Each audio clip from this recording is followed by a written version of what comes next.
agradável e que essa carta realmente, logo no início, já começa a dar a você um sentimento de preocupação?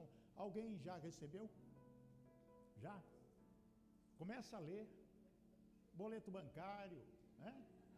Boleto bancário, porque o correio hoje só entrega coisas que não são mais cartas, não são mais missivas, né? São cartas realmente de cobrança de alguma coisa que com certeza você precisa receber. Mas eu gostaria de falar sobre as cartas do apóstolo Paulo. Se lemos depois de Atos as cartas de Paulo, nós vamos identificar que cada uma tem uma característica diferente. Algumas se completam, outras são de motivação e muita alegria. Quando ele escreve para os romanos, para Timóteo, para os coríntios, e também a maioria dessas cartas é, sem dúvida, para exortação e chamar a atenção de algo muito importante que o apóstolo pregava no seu ministério. E quando nós recebemos uma notícia não muito agradável, ela tem um significado muito forte no nosso intelecto. Chama DKS, que é uma síndrome de preocupação. Quando você lê alguma coisa e você não está gostando do que você está lendo, às vezes uma notificação, às vezes uma notícia, às vezes você abre o WhatsApp, tem uma informação que você não queria perceber, não queria receber. Então te dá um embalo na biossistêmica da sua vida, que você fica numa situação assim, com o pé atrás. O que vai acontecer no futuro, se algo do passado está me incomodando agora? Muito bem, o que nós vamos falar essa noite, você abre a sua Bíblia aí, no livro de Gálatas, no capítulo 3 de Gálatas, e nós vamos considerar ponto a ponto, para que nós possamos entender a admoestação de Paulo aos Gálatas. E com certeza essa admoestação de Paulo aos Gálatas serve para nós hoje em dia.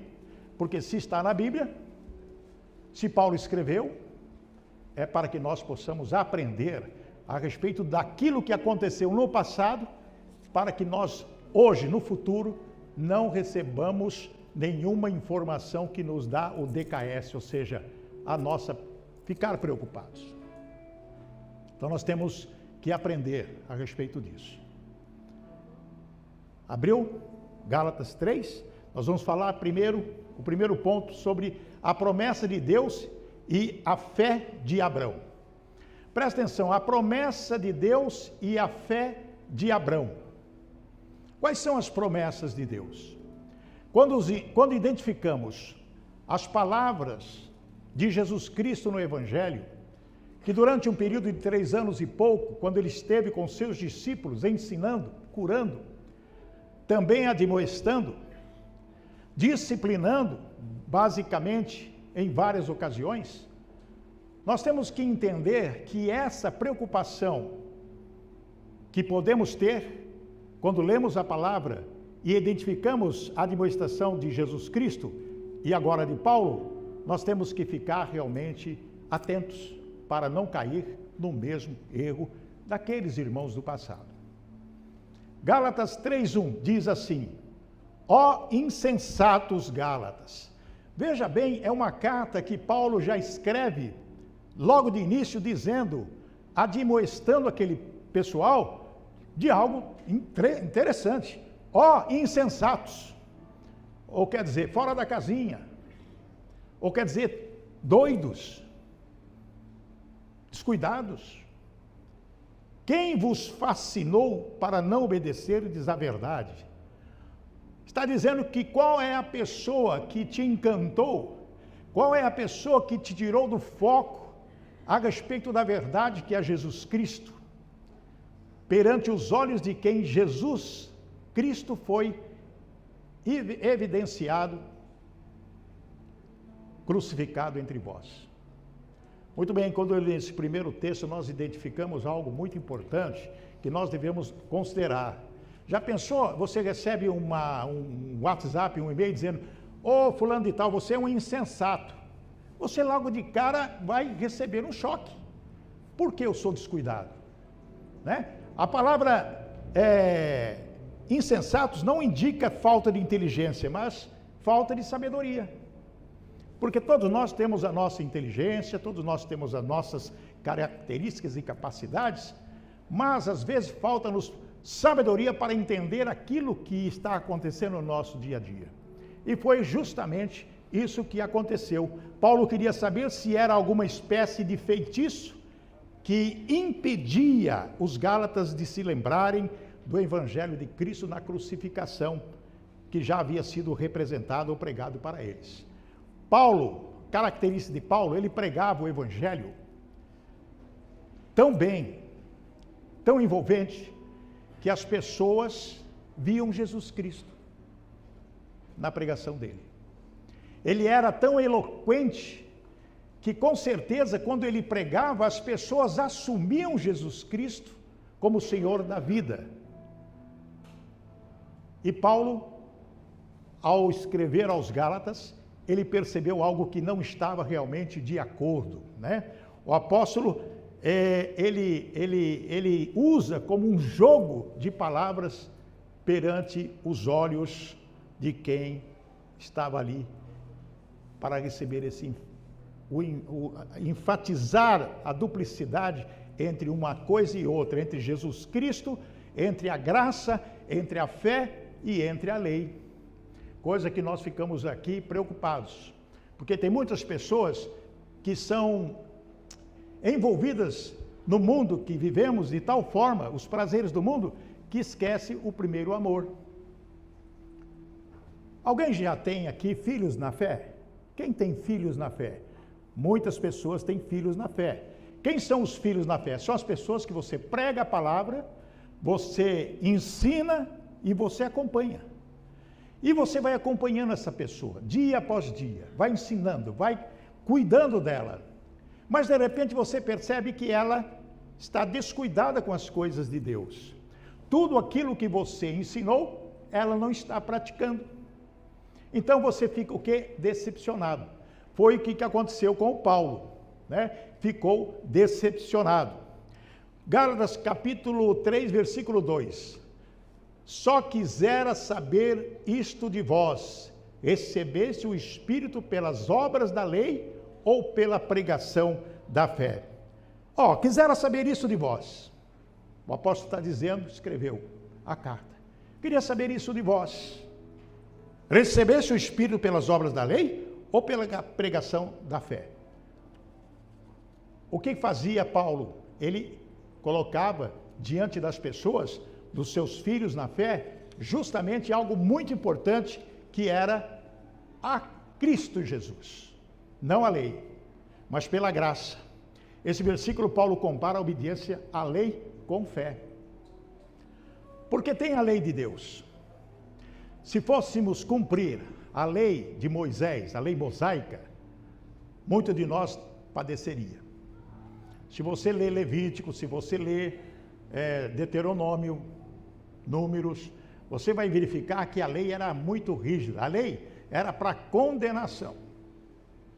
Se a pessoa não cumprisse, seria condenado. Mas pela graça é diferente, porque Jesus já pagou tudo na cruz do Calvário. Então, é provável que a pregação da fé fosse o que Paulo tinha em mente.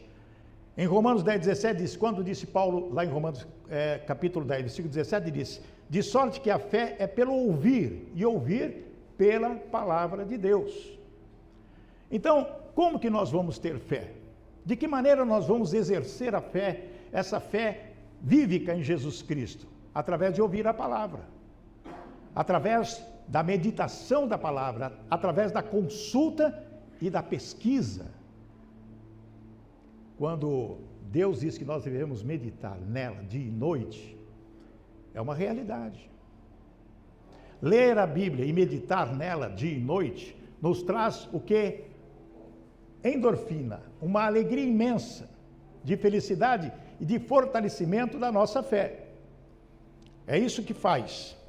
A pregação da fé também pode estar muito relacionada com o conceito de Paulo sobre a obediência. A fé uma vez que a palavra grega para ouvir também pode ser traduzida por prestar atenção ou obedecer. Obediência. Romanos 1,15, Paulo nos ensina e traz essa referência de algo muito importante na nossa vida. E quando nós queremos realmente, nessa dependência de Jesus, de que nós precisamos obedecer à palavra de Deus, é algo que nós não podemos deixar de estar meditando sobre ela. Romanos 1,5 diz assim: pelo qual recebemos a graça e o apostolado para a obediência da fé entre todas as gentes pelo seu nome, através de Jesus Cristo, através da obediência. Porque as pessoas desobedecem à palavra de Deus? Porque hoje as pessoas não têm compromisso com a palavra de Deus. Porque hoje as pessoas às vezes dizem: sou crente, sou cristão, amo a Deus, conheço a Jesus Cristo, meu Senhor, mas não obedece a ser praticante da palavra de Deus. Porque se nós não ouvirmos a palavra de Deus e praticar, nós não podemos acrescentar fé em nossa vida, porque não há condição de ter isso. Não tem como fazer. Gálatas 3,3. Sois vós tão insensatos, olha só como ele repete, ele começa o versículo 3 falando: ó insensatos, sois vós tão insensatos, que tendo começado pelo Espírito, acabeis agora pela carne. Veja bem, amados, quando nós falamos e perguntamos: quem tem filhos da fé? Várias pessoas levantaram a mão. Que alegria quando você fala de Jesus para uma pessoa, ela aceita Jesus, vem na igreja, começa a caminhar com você, começa a prestar atenção na palavra de Deus e depois desvia. Aí se ausenta da igreja, se ausenta da comunhão e com certeza fecha as portas para Deus. Porque não tem outra coisa. Vai acontecer justamente isso. Fecha as portas para Deus, deixa de comunhão e acaba padecendo. Paulo lembra aos Gálatas que a vida cristã deles havia começado pelo Espírito, por meio da fé unicamente. Então essa exortação que Paulo está dando aos Gálatas é a exortação que nós temos que oferecer a todo nosso irmão, nossa irmã, que é a respeito disso que está falando, pelo Espírito por meio da fé, unicamente, não sendo alicerçado nas coisas do mundo ou contaminado com as coisas do mundo, porque não funciona dessa forma. Quando ele diz aqui, acabeis agora pela carne, indica que os gálatas estavam enganados quando tentavam alcançar a perfeição, mediante aos próprios esforços, principalmente por meio da circuncisão. Eles achavam que a circuncisão já ia resolver todo o problema. A circuncisão debaixo da lei de Moisés. Mas, pela graça de Jesus Cristo, eles ficaram confusos, foram enganados. Veja bem, amados irmãos e irmãs, quanto de nós somos enganados por notícias falsas, ou seja, fake news. Hoje é novidade no mundo atual e também na igreja, fake news, informações erradas que faz com que o cristão que estava alicerçado na rocha, ele desce, ele escorrega, ele sai da rocha e ele acaba praticando coisas que o mundo oferece para ele, se esquecendo do quê? Do Espírito, se esquecendo da fé. Então nós temos que estar preocupados no dia a dia da nossa vida, onde nós estamos colocando os nossos pés. Será que nós estamos firmados na rocha mesmo? Será que nós oramos? Será que nós buscamos a Deus como devemos buscar? Será que nos momentos que nós temos durante as 24 horas, quanto tempo destinamos a orar, a ler a Bíblia e falar com Deus? Hoje, na virada da tarde, eu estava no meu jardim, orando, me preparando para o culto, orando a Deus, como eu faço toda noite, noitinha na virada da noite. E olhando o jardim, as plantas, já escurecendo antes de vir para a igreja. De repente vem uma pombinha e desce e senta ali perto de mim. Uma pomba. Dificilmente pomba aparece lá na minha casa. Mas aquela pomba, ela foi ali. E eu falei, que coisa linda essa pombinha. Ela ficou com o biquinho procurando coisinha para comer. De repente vem um beija-flor e vai justamente numa arvorinha onde tem umas florzinhas e ficou ali. Eu fiquei observando o beija-flor. De repente passa duas araras fazendo aquele estardalhaço. De repente vem outros passarinhos. Daí eu percebi que aqueles passarinhos, aquelas aves que estavam ali, já estavam se despedindo do dia. Porque elas são pássaros do dia, não são pássaros noturnos. E elas já estavam procurando onde se aninhar, estavam procurando onde se agasalhar, com certeza do frio, da intempérie, alguma coisa nesse sentido. Então, quando nós lembramos de Deus que abre suas asas e nos protege, dá aquele exemplo da galinha, quando nós observamos que a pureza de Deus na criação de tudo que existe, então nós temos que pensar, quanto tempo eu posso oferecer a Deus nos meus momentos que eu estou tranquilo, nos meus momentos alegres, nos meus momentos felizes? Será que eu agradeço a Deus pela alegria, pela água, pelo alimento, pela noite, pelo dia, pelo sol, pelas estrelas, pela lua, pelo frio, pela intempérie? Será que eu agradeço a Deus por tudo? Porque é a palavra que diz, em tudo dai graças. Nós nos esquecemos disso. E quando nós estamos alheios a tudo isso que Deus nos oferece, nós estamos descendo da rocha. Porque nós não identificamos Jesus Cristo em nós. Porque nós nos ausentamos de Cristo quando não percebemos aquilo que Ele está fazendo por nós, que são os benefícios diários que Ele tem nos dado. O apóstolo Paulo justamente falava isso para os Gálatas. Que tristeza, que tristeza. Porque o que Paulo queria dizer em Gálatas 3:4 era em vão que tenhais padecido tanto, e é que isso também foi em vão. Amados, veja bem o que Paulo está dizendo no versículo 4 para os Gálatas. Era em vão que tenhais padecido tanto? Olha só, às vezes nós padecemos, nós sofremos em vão.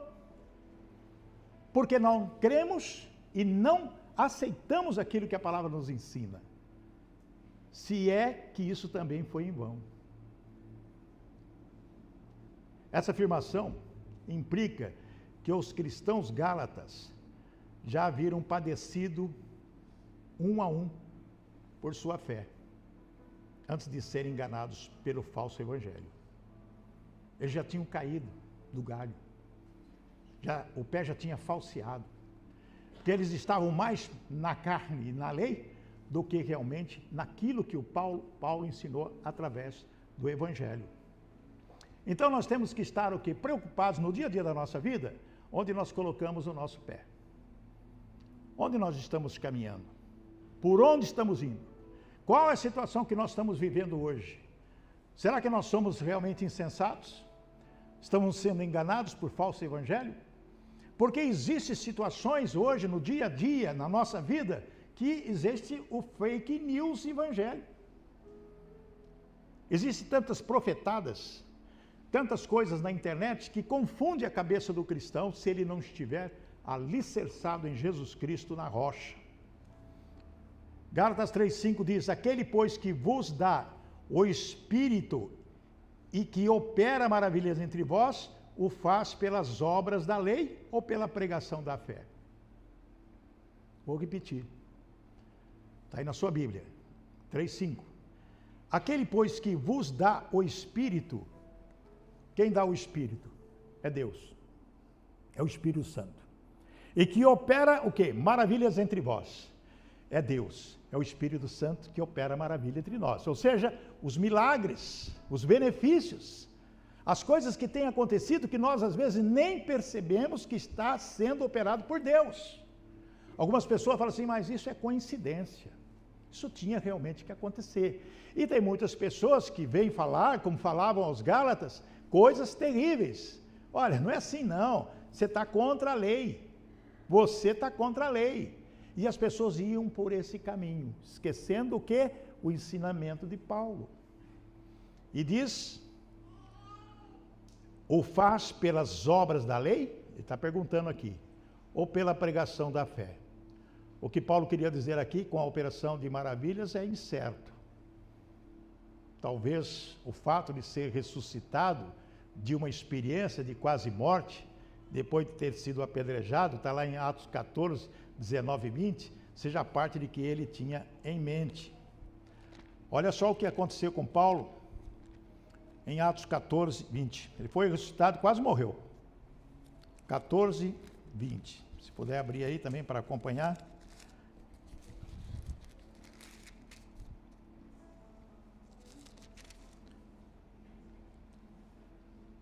Mas, rodeando-os os discípulos, levantou-se e entrou na cidade, e no dia seguinte saiu com Barnabé para Derbe. Aliás, Atos 14, 19 e 20, né? Vou começar do 19 aqui. Sobrevieram, porém, uns judeus de Antioquia e de Icônio, que, tendo convencido a multidão, apedrejaram a Paulo e o arrastaram para fora da cidade, cuidando que estava morto. Veja bem o que Deus fez na vida de Paulo. Apedrejaram, amados, vamos pensar um pouquinho. Alguém já levou alguma pedrada quando era criança ou não? Olha, o Isaac, pastor Isaac, o irmãozinho ali, o nosso cantor. Já levou pedrada? Alguém mais? Você também. Muita gente já levou pedrada. Dói ou não dói? É ruim ou não é? Imagine ser apedrejado. Milhares de pedras, ou centenas de pedras, Paulo, até que ele caiu, desfalecido, e o pessoal olhou e falou, empurrou com o pé, morreu. Morreu. Mas, pensavam que estava morto, versículo 20, mas rodeando os discípulos, levantou-se e entrou na cidade, e no dia seguinte saiu e foi embora. Ele foi ressuscitado ali, né? O que Paulo queria dizer para nós é que mesmo sofrendo pedradas, qualquer situação, jamais perdeu a fé. Amém, amém? Amém, igreja? Você pode estar sofrendo algum tipo de apedrejamento. Não pode, talvez não seja literal, lógico, mas qual é o apedrejamento que você está sofrendo? As aflições do dia a dia, o desconforto que você tem no dia a dia, no trabalho, em casa, em qualquer lugar, você tem uma série de aborrecimentos, é como se as pessoas estivessem te agredindo, apedrejando. Paulo sofreu por isso, mas ele traz a consequência da fé. Gálatas 3:6 diz assim, e assim como Abraão creu em Deus, e isso foi imputado como justiça. Há várias razões, então, para Paulo se referir à fé de Abraão como exemplo. Várias referências. E nós temos que ter a referência de Abraão nas nossas vidas. Quem já leu a história de Abraão? Todos já conhecem a história de Abraão? Quem está assistindo a novela Gênesis na Record? Alguém está assistindo essa novela que está passando lá, Gênesis? Não deve deixar de ler na palavra a verdade a respeito de Abraão. Porque Paulo, quando pregava, ele dizia que todos eram filhos de Abraão, inclusive os gentios. Primeiro exemplo, porque Paulo referia a fé de Abraão. Primeiro, porque Abraão era o pai da nação judaica. Está lá em Gênesis capítulo 12, versículo 1 a 3. Farei de ti uma grande nação, disse Deus para Abraão. E Abraão creu na palavra do Senhor. E Abraão tinha uma fé inabalável. Então, primeiro ponto, Abraão era o pai da nação judaica. E é o pai também dos ismaelitas, dos muçulmanos, da nação árabe, que também reconhece Abrão como pai. Mas nós estamos falando a respeito da geração de Cristo. Segundo ponto, Abrão é o exemplo mais claro de justificação no Antigo Testamento. Justificação do quê? Da fé. Imagine, Deus diz a Abrão que ele seria pai. Sara duvidou, fez aquela confusão com Agar, mudou toda a história. Os planos de Deus foi modificado, mas Deus teve misericórdia de Isaac. Teve misericórdia de Ismael. Isaac cresceu. Quando Deus tinha que testar a fé de Abrão, olha, o seu único filho, você vai me levar no Monte Moriá em sacrifício. Imagine o coração desse homem. Imagine o coração de Abraão. Imagine o seu coração quando você sente que Deus está falando para você entregar algo muito importante para ele. Como nós somos justificados por Jesus Cristo, e na cruz do Calvário ele nos dá a oportunidade da graça, o que Deus exige de você? Deus exige de você 3 coisas apenas. Que ame a Deus de todo o coração, que pratique a justiça e que seja uma pessoa fiel a tudo aquilo que você aprende através da palavra. O que Deus quer de você? Fidelidade, que não é nenhum sacrifício. Isaac foi levado ao Monte Moriá para ser sacrificado. Em obediência a Abrão, foi até lá. E quando ele foi levantar o cutelo, foi matar o menino, faz isso não, Abrão, faz isso não. Isso prova que você me obedeceu e é fiel a mim. O cordeirinho aparece e o sacrifício foi. Veja bem a situação de um homem como Abrão, que de repente é convidado a fazer um sacrifício do filho da promessa. Mas tudo se resolveu por quê? Por causa da obediência. Por causa da obediência. Quase certo que os judaizantes estivessem recorrendo a Abrão, provavelmente no que dizia respeito à circuncisão também. Porque Deus mandou que todos fossem circuncidados. Mas hoje nós estamos debaixo da graça. O exemplo da fé de Abrão também é desenvolvido lá em Romanos, no capítulo 4, Hebreus capítulo 11, Tiago capítulo 2. Vocês podem ler em casa e ter uma reflexão a respeito de tudo isso que nós estamos falando. Paulo também cita Gênesis 15, 6. Na tradução do Antigo Testamento, para mostrar que Abraão foi justificado somente pela fé, não pela lei. Porque naquela época não existia lei. Mas existia o quê? A ação de Deus direta em todos os casos ali naquela região. Era Deus diretamente orientando. Era Deus diretamente justificando através da fé de Abrão nele. Porque quando Deus falava com Abrão, ele cumpria tudo.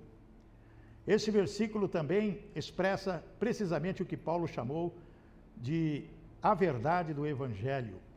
A verdade do Evangelho.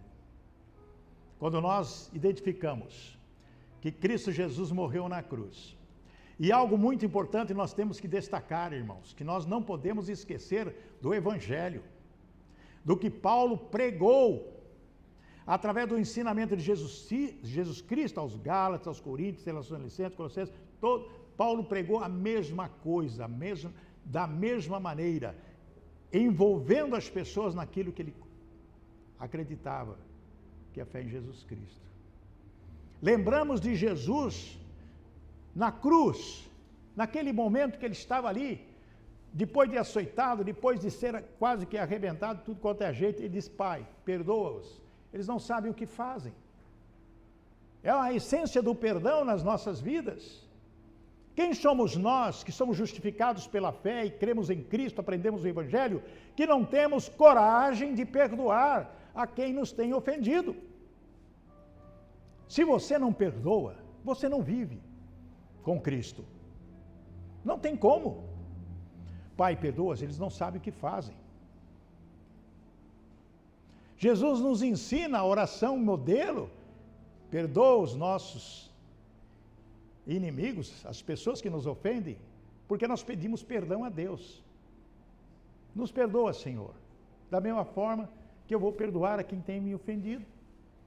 Se nós pedimos perdão a Deus dos nossos pecados, e nós erramos todos os dias, saímos fora do padrão divino todos os dias, se nós não pedimos perdão a Deus, e como que nós não vamos perdoar a quem nos tem ofendido? Não importa quem seja. Jesus nos ensina que devemos amar os nossos inimigos e orar por aqueles que nos perseguem. Quem somos nós para fazer o contrário disso?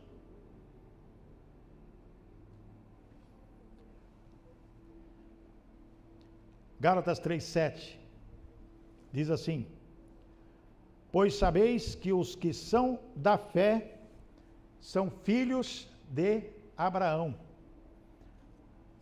Vamos prestar atenção em Gálatas 3:7. Sabei, pois, que os que são da fé são filhos de Abraão. Quem é da fé, diga amém. Amém. Os que são da fé são filhos espirituais de Abraão. Ainda que não sejam judeus, eles fazem parte do povo.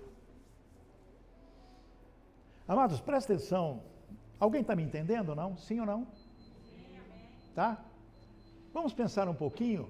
Se alguém falar para você, olha, você é crente, você é filho de Abraão, você vai falar o quê? Sou.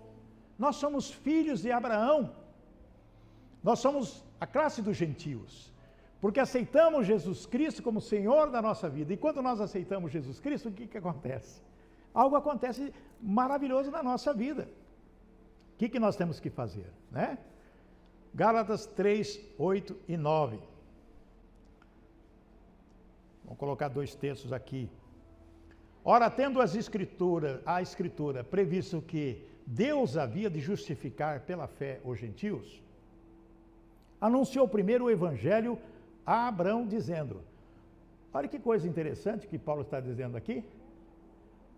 Tendo a Escritura previsto que Deus havia de justificar pela fé os gentios, anunciou primeiro o Evangelho a Abraão, dizendo, todas as nações serão benditas em ti. Amém? E sorte que os que são da fé são benditos com o crente Abraão. Glória a Deus.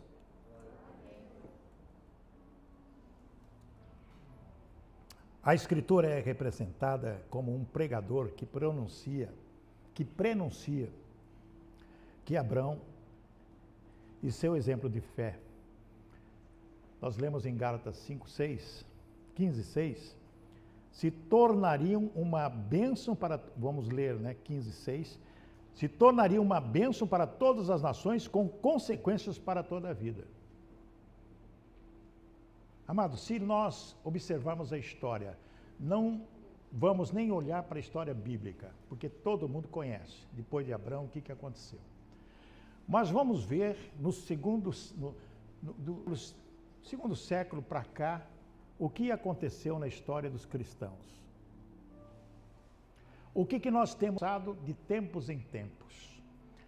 Cristãos do século XIX, cristãos do século XX e agora os cristãos do século XXI. O que está acontecendo com a nossa vida? Os efeitos lá de trás, hoje são da mesma forma. Mas, pastor, mudou? Não, não mudou. A fé mudou? Não. As consequências de não ter fé mudou? Não. As atribuiu? Sim. Agora, o que mudou para nós? Jesus Cristo.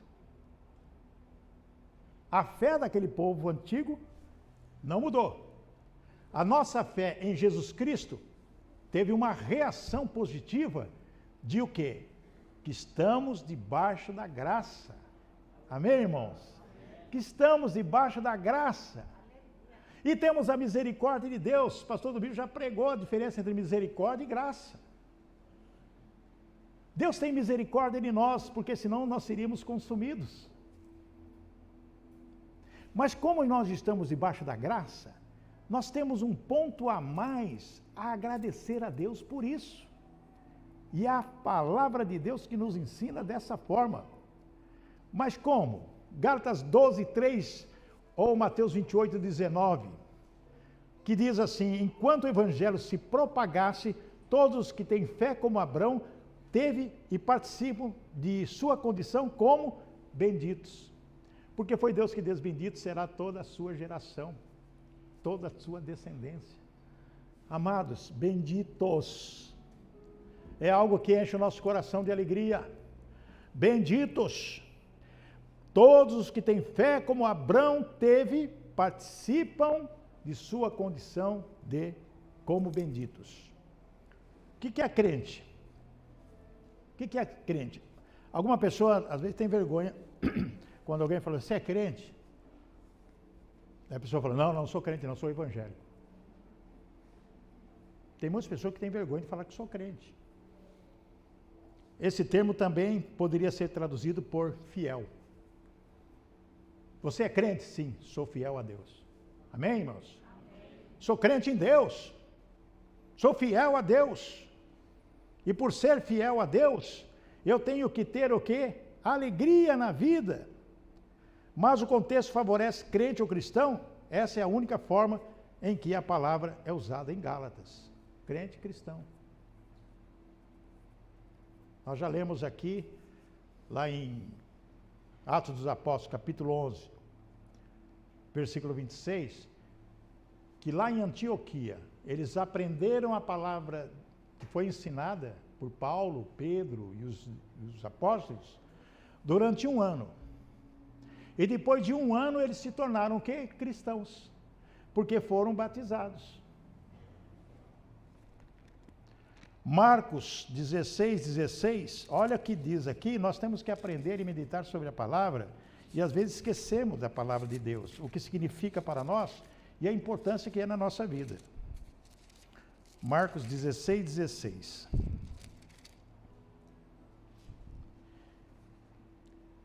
Quem crê é o quê? Crente. Sim ou não? Sim ou não? Então, quem crer e for o quê?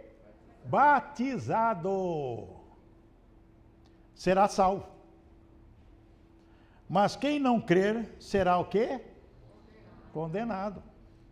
Amados, isso é muito sério. Os Gálatas sabiam disso, porque Paulo admoestou: insensatos, vocês estão fora da casinha, vocês são doidos.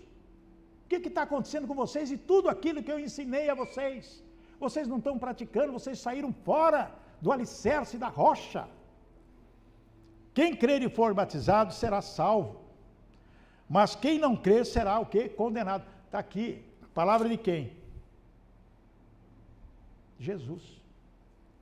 É Jesus que disse, e que está registrado em Marcos 16, 16. Amados, vamos falar agora, resgatados da maldição da lei. É algo que temos que pensar também. Lá em Gálatas 3:10, diz que todos aqueles, pois, que são das obras da lei, estão debaixo da maldição. Olha que coisa séria. Por isso que Paulo ficou indignado com eles. Indignado. Porque Jesus já deixou o evangelho, os apóstolos, o ensinamento, deixou tudo para eles. Paulo explicou tintim por tintim, tudo. E eles saíram fora e se perderam. Todos aqueles, pois, que são das obras da lei, estão debaixo do quê? Da maldição. Porque está escrito: maldito todo aquele que não permanecer em todas as coisas que estão escritas no livro da lei para fazê-las. Julgamento, sério.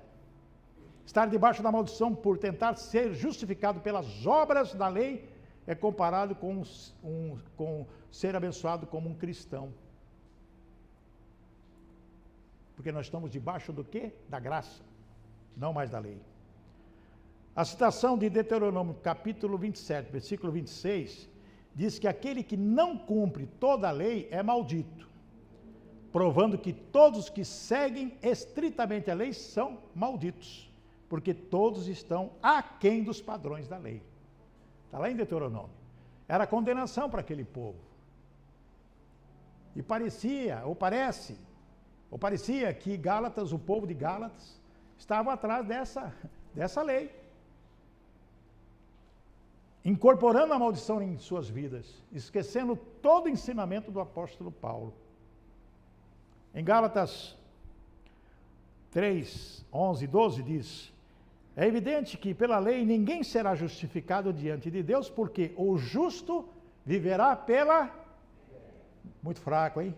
O justo viverá pela fé. Ora, a lei não é da fé, mas o homem que fizer essas coisas, por elas viverá. Glória a Deus! Fé. Fé. Fé. Ô homem de pouca fé. Às vezes nós temos dificuldade em ter fé. Sabemos perfeitamente disso. Temos dificuldade, parece que vem uma dúvida no nosso coração, que tudo aquilo que a gente quer fazer, nós não fazemos porque temos dúvida. Será que vai dar certo? Será que Deus está nesse projeto? Será que eu vou ter condição de ter o que eu preciso ter? Será que Deus vai me ajudar? Este será é dúvida. Quando falarmos, temos que exercer a fé e dizer: vou conseguir esse projeto porque eu creio que Deus estará comigo. Eu vou chegar lá porque eu vou conquistar, porque Deus já me preparou esse caminho. Mas antes de você falar essas palavras de ordem, de exercer essa fé verbalizando essa fé, você tem que orar. Você tem que buscar. Você tem que ouvir Deus falar a você. Entra no seu quarto. Ore em secreto. Mas antes disso, entra no seu quarto, deixa o celular lá na cozinha, em qualquer outro lugar, feche a porta, para não sentir nenhum barulho, feche a porta. Ore em secreto. Que Deus ouvirá em secreto e diz que te dará um galardão. Mateus 6,6. Vai te dar o quê? Um galardão. Puxa vida, o que é galardão? É bênção. É aquilo que você pediu. É aquilo que você necessita. Orando, crendo que recebeu e tê-lo-eis.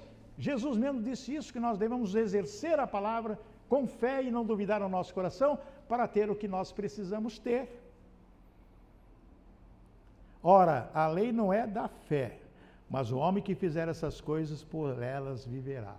Esquece a lei, é a fé, é a graça. Paulo cita Abacuque 2,4 para mostrar que o indivíduo só pode ser justificado por meio da fé. E ele menciona também Levítico 18,5 com o intuito de provar que guardar a lei para ganhar a salvação é totalmente contrário à fé. Olha que coisa! Provar que guardar a lei para ganhar a salvação é contra a fé. Eu vou guardar a lei. Tem muitas seitas que estão ainda debaixo da lei de Moisés. Tem muitas denominações que ainda vivem focada na lei de Moisés. Só que cumpre 2, 3 ou 4, 5 leis. Sabe quantas leis existem na lei mosaica? A lei mosaica? Mais de 600 leis e decretos. Não é os 10 mandamentos. Aliás, não são os 10 mandamentos. São mais de 600 leis e decretos. Se você ler ali Deuteronômio inteirinho, e vai contando as leis que estão ali. Não pode fazer isso, não pode fazer aquilo, cuidado com isso, cuidado com aquilo. Lê tudo, lê Levítico, lê tudo, tudo, tudo, tudo. Quem está debaixo da lei tem que cumprir tudo aquilo lá. Até nos dias de hoje tem que circuncidar as crianças no 8º dia. Mas eles fazem isso? Não. Então, há uma coisa interessante, como está em Gálatas, Paulo falando com Gálatas, falando, vocês querem cumprir a lei, estão debaixo da graça ou estão debaixo da lei? Vocês vão cumprir a lei ou vão exercer a fé através da graça? Desculpa. Através da graça. Então, nós temos que pensar se nós estamos no mundo ou fora do mundo. Quando que diz que o crente, o cristão, que é salvo, batizado, será salvo, certo? Ele é batizado, ele é crente, ele crê em Jesus, batizou, salvo.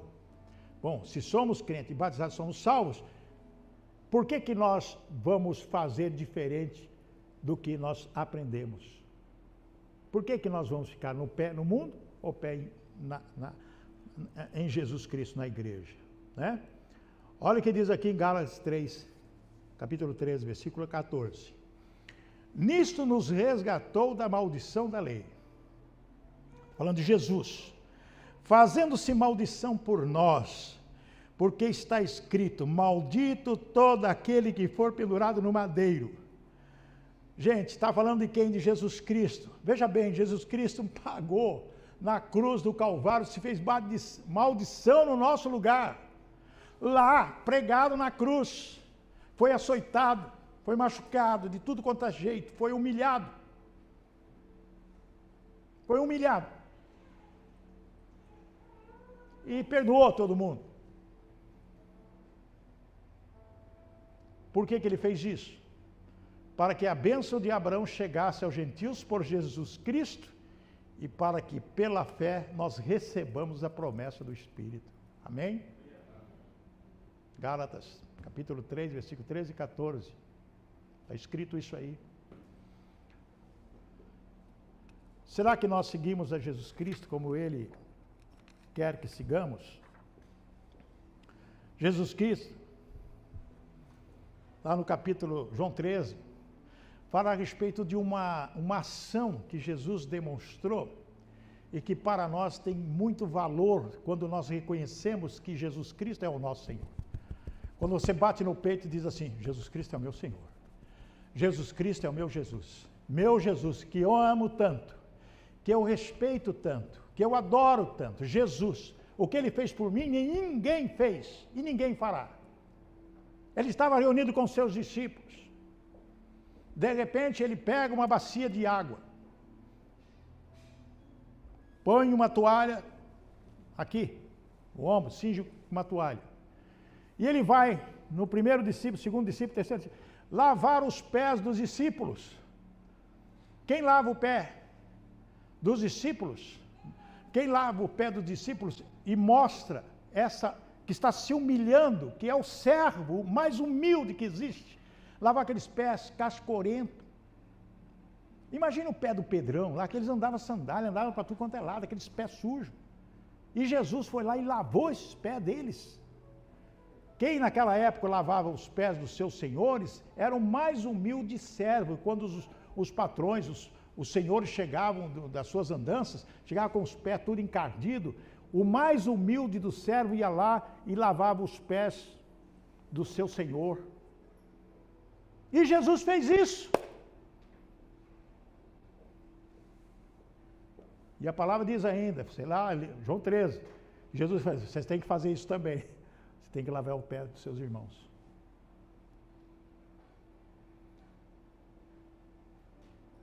Eu já tive os pés lavados por meus pastores da primeira igreja batista. Mas confesso que às vezes sinto no coração que eu preciso lavar o pé de alguém. Meus filhos da fé. E eu e a Magali já temos uma listinha. Apesar que eu lavo o pé dela quase todas as noites, com creme. Quase todas as noites. Quase. Nem todas as noites. Marido, você quer conquistar a mulher? Massageia o pezinho dela toda noite. Pega um creminho, relaxa. Tá? Faz aquele, como que chama? Não, tem algo que eu faço, a Magali pede, eu gosto de fazer também, porque eu gosto de ver ela sofrer. Como chama aquilo lá que levanta o pé lá? Alongamento, isso. Pega a sua mulher, às vezes ela está cansada, andou, depois de um banho, pega o melhor creme, deixa ela escolher o creme, porque você não sabe escolher nada. Pode pegar um creme que não vai, faz um creme e vai lá e faz aquela massagem. Massagem que dura cada pé mais ou menos uns 5, 6 minutos. A hora que ela estiver bem relaxada, você faz o quê? O alongamento. Ela dorme a noite inteira. Amém, irmãos? Essa é a dica. Mas Jesus fez isso com os seus discípulos, mostrando o quê? Humildade. Mas para nós, que às vezes não temos condição de lavar o pé de ninguém, a humildade ela é no respeito de cada um com